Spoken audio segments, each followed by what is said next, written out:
বল, তোর তিনটা ইচ্ছা বল। তিনটে ইচ্ছা নাই, একটা ইচ্ছা আছে। এটা তো খুশির সংবাদ, বল। আমার একটা ইচ্ছা হইল আমার 10টা ইচ্ছা পূরণ করার লাগবো।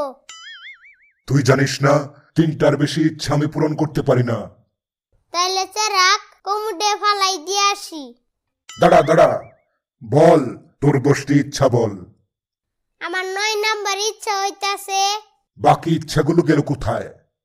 ওইগুলা কইতে ইচ্ছা করতাছে না। তাহলে 9 নম্বরটাই বল। 9 নাম্বারটাও আর ইচ্ছা করতাছে না, 10 নাম্বারটা কইতাছি।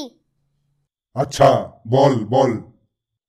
10 নম্বরে আমার 50টা ইচ্ছা আছে। এইগুলো কি শুরু করছিস? সব তো আওলা ঝাওলা লাগতেছে। আচ্ছা, আমার 50 নাম্বার ইচ্ছা হইতাছে, আবার 50 নম্বর কি জন্য? শেষ থেকে আইতাছি। 50 নম্বরে আছে তোর দাদার নাম জানার ইচ্ছা। এইটা তো সম্ভব না। এর জন্যই কিছু জিজ্ঞাসা করি না। দূর ছাতা সেরা গিয়া রাখমু না। দাঁড়া দাঁড়া, যাস নে, দাঁড়া দাঁড়া।